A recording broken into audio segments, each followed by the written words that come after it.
Hi guys, it's Felicia from A Girl and Her Yarn. Welcome to my yarn room. So about a month ago, I got an anonymous comment on my ribbed winter hat pattern on my blog asking how you make a ribbed winter hat in two colors such that the brim, the part that's folded over, is a different color than the rest of the hat. So I replied to the comment with a way that I thought you could do it, since it's not as easy as you would think, considering this is worked flat, then folded into a tube, seamed, and then the top is crocheted shut. Looking back, I think my description may not have been the best, so I'm going to create a tutorial video for how to make this.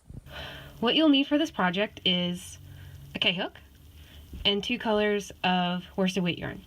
Now you'll want to use the same brand and the same type of yarn for this, for a reason that I will explain when I show you my other example.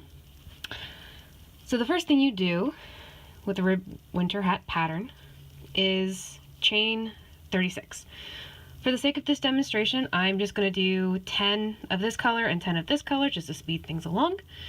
I found that doing 10 for the brim color works out as a nice ratio between brim and hat, but you can do less, you can do more depending on your gauge and how thick or how wide you want your brim to be.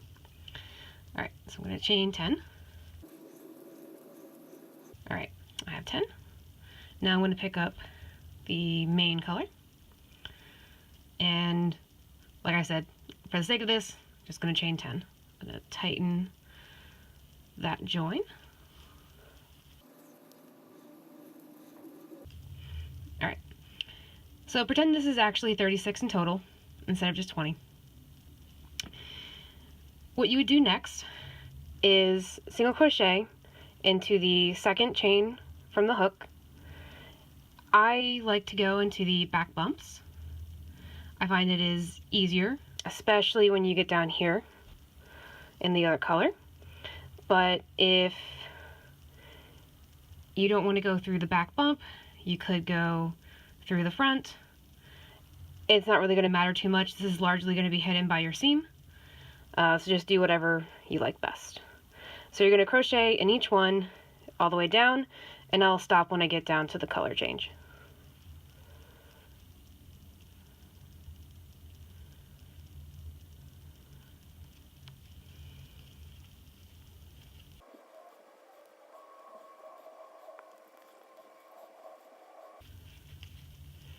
Okay, so now I'm at the last of the orange single crochets. So I'm going to do a partial stitch here. Alright, I'm not going to do the last yarn over and pull through with the orange yarn. I'm going to do it with the gray yarn with my brim color. Just tightening that join.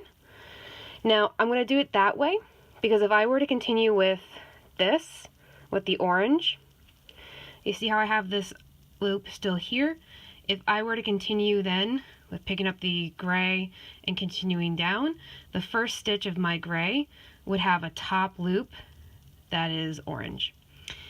But if you do the partial stitch here and finish it with gray, the loop that's still in the hook will become the top of the first gray stitch, and therefore there will be no double color stitches.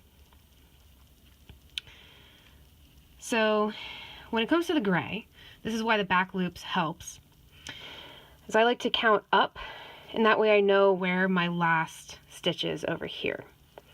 So 1, 2, 3, 4, 5, 6, 7, 8, 9, 10. So that is my 10th stitch, or the first one I'm going to do going this direction, which means that this in here, which I tightened up so it's not really visible to see. There you go, that's better. Let's see if I can pull that in. That you will ignore. That is the join, and that's going to be, it's not a stitch. Alright, so I'm going to make the first stitch here. It's a little bit awkward with how things are kind of curling a little bit. This one may be easier to not go in back loops, but back loops will at least be able to show you where your stitches are. It's also a little tight too.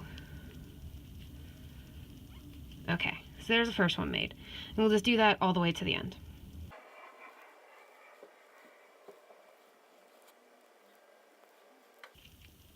Okay, so all of my first single crochets have been made. Next thing you're going to do is chain one and turn. So if I turned this way, you can see that my yarn is already crossing. So I'm going to turn it this way to try to prevent that. You can find whichever way works for you to prevent yarn from crossing. And if they do cross, you need to rotate your skeins, which are off screen, then that's fine. All right, so when you go back the other direction, you're going to single crochet in the back loop only. So the back loop is referring to that guy between the top two loops here. It's going to be that one. Okay, so I'm back to the last gray stitch for this row. So just like before, I'm going to do a partial stitch. I'm going to pull up the orange, or the main color yarn. It's going to be in front, so it's going to be a little bit awkward here. And then I'm going to use that color to complete the stitch. You might have to go back and tighten up your last gray stitch a little bit there.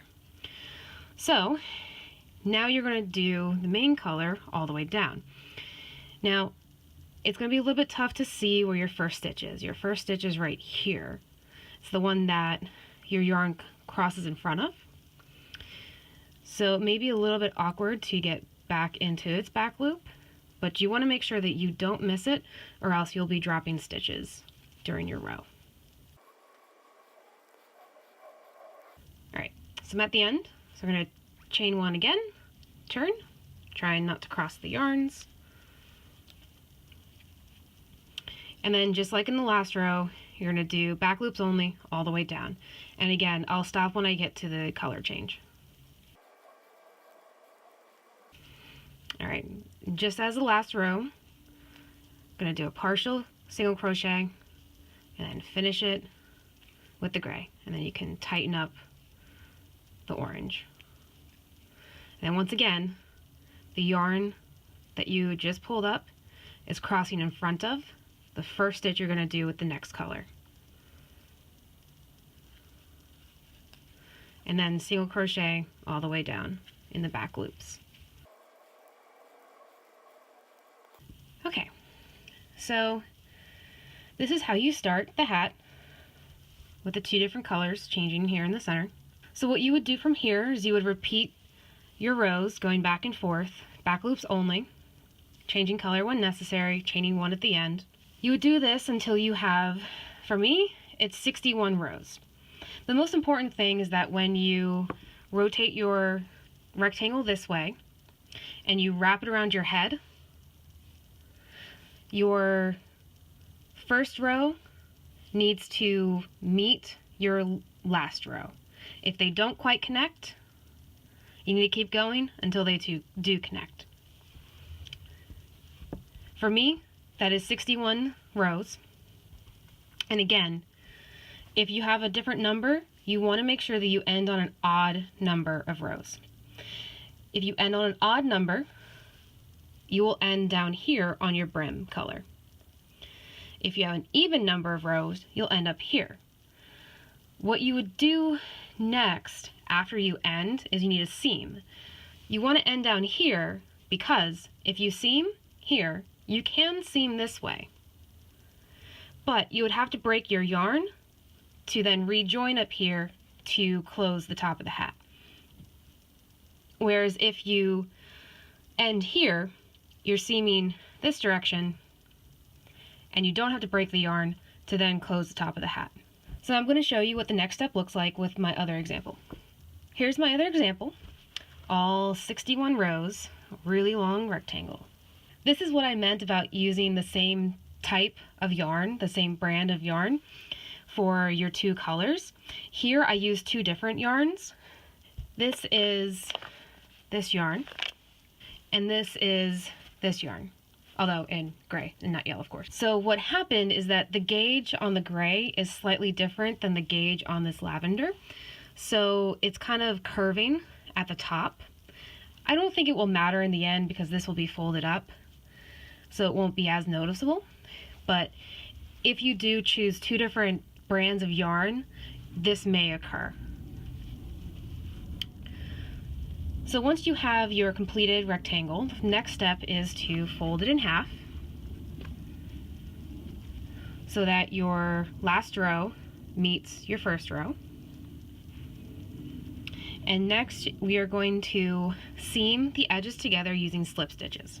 We're going to go through both loops of your last row,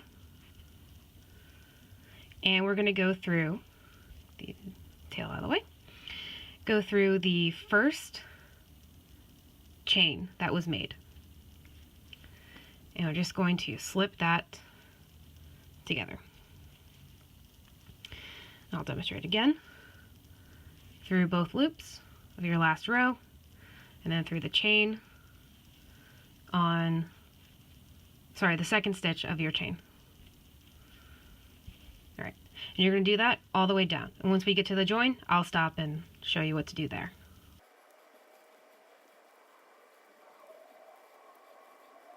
So now I'm back at the last gray stitch on both sides. And again, this is that part on the initial chain that we are ignoring, the thing that's not a stitch. So unlike in your previous rows where you do a half stitch and then you finish it with the other color, because a slip stitch is kind of just like a half of a single crochet, you're only going to do it in your main hat color. So you're going to go through both loops of your last row, then the chain, a little bit tight in there, and then it's gonna be a little awkward since your yarn's gonna be coming from the front, and then you just slip through both. If you do it this way, the last slip stitch will have a top that's gray, and then on your lavender part here, everything that's going to be seen on the seam will be lavender. So just like before, you go in the first lavender stitch, then the first lavender chain, and slip, and do that all the way to the end.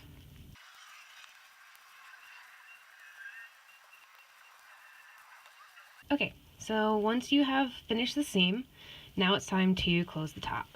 So the way that I find best to close the top is to chain one and then single crochet into every other row here. So your first row would be here, that's what you're going to skip. This is what you would single crochet into.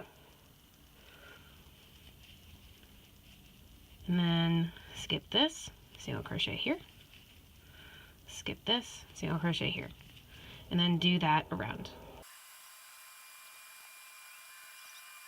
Okay, so now I'm back to the seam. Also, if you hear some static background noise, that's my heater that just came on with the forced air. So from here, now that I've gone all the way around in single crochets, it's time to start decreasing. So what I found works best for that is to single crochet 2 together and then single crochet 2. And just repeat that pattern all the way around until you only have 12 stitches left. So that looks like my chain, so I'm going to skip over that. Although if you do include it, it's not going to really matter. So single crochet 2 together, and then single crochet 2. Alright, so I'll do it one more time. Single crochet 2 together, single crochet 2.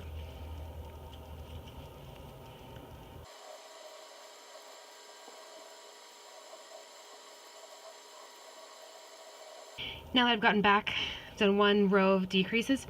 This decrease pattern is not such that you would need a stitch marker. The point of this is to literally just go around and around and around and around until you have 12 stitches left.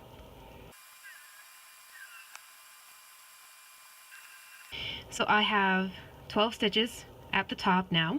I'm going to double crochet 2 together 6 times.